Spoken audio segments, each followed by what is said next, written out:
Breaking, this is the aftermath of an explosion that rocked a natural gas plant near Freeport. So I jumped up, looked out the window, and there was about a 300-foot fireball. Just shook the house. The house moved, and nobody on this side of town was warned that there was any kind of explosion. It was just an accident waiting to happen, and it's going to happen again if they don't fix all these problems. We are in a heavily polluted area with all kind of health issues. This is no longer okay. We're going to do everything that we can do to fight. My name is Gwendolyn Jones. I was born and raised in Freeport, Texas. The city of Freeport is a town about 13,000 people on the Texas Gulf Coast. We have beautiful rivers and beaches, but we are also surrounded with industry. So Ms. Gwen and I are members of Clean Air and Clean Water in Brazoria County. Part of what we do is to push back against these companies and help clean up our community. Melanie was my mentor.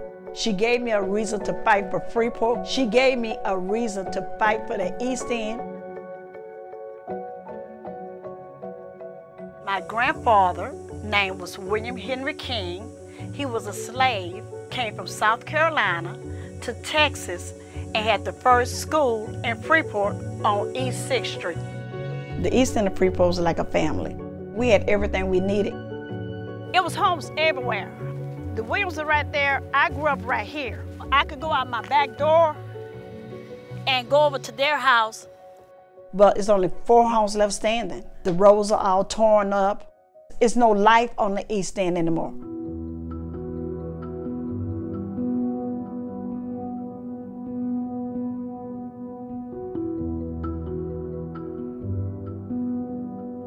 This means too much to me, and it's hard. It's gonna be okay. All of this is nothing but greed, not about the people. And the African American people was the one that was left behind in this city, and they're still being left behind. We're just collateral damage. We are in a cancer cluster area, heavily polluted with asthma and all kind of health issues.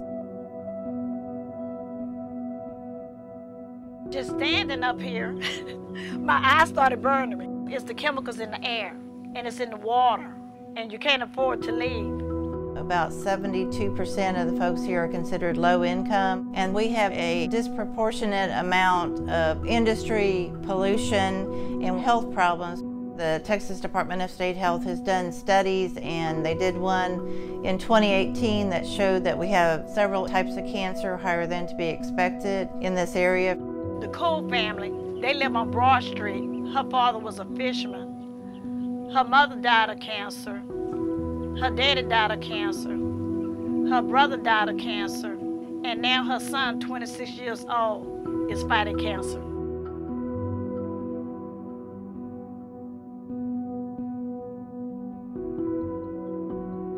But over here was nothing but homes. Then they built LNG. Now they want to build spot terminal, something else to cause an environmental problem. When are they going to stop inundating this city with all the petrochemical plants? There's nowhere in the world Freeport should look like this.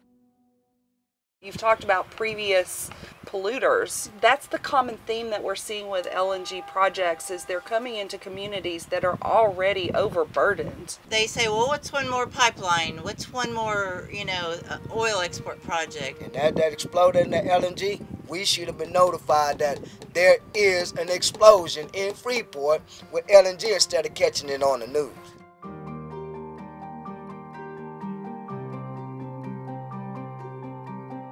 They claim that they're going to create a lot of jobs here. There's maybe 100 people that run the pretreatment plant and the liquefaction plant. So in reality, there's not that many jobs. Really, I don't think it's worth the risk. Tonight, the flames have been extinguished, but the investigation into what caused it is underway. The explosion at Freeport LNG is a perfect example of the ongoing threat this community faces. The day of the explosion, Gwen and I were sitting right here in my living room, and we heard a large boom. There was just a whole lot of black smoke.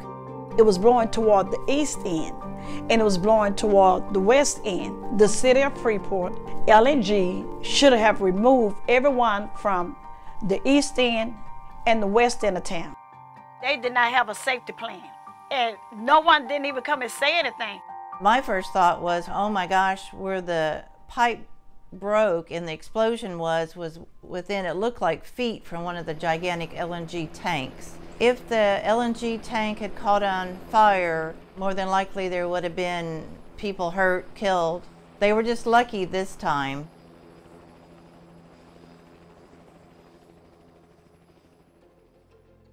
So in response, we wrote a letter to the federal government basically asking for three things. First of all, we want to have a public hearing for the investigators in Freeport LNG to tell us exactly what were the root causes of this accident. Second of all, we want Freeport LNG to come up with a real emergency response plan. And finally, we really hope that there is an update by the regulators governing these LNG terminals all across the country. What I understand, I don't think they've been updated in like 40 years. I would like to see less plants. I would like to see less pipelines, because right now, all there is nothing but a death sentence. We breathe it, we drink it, and we live it.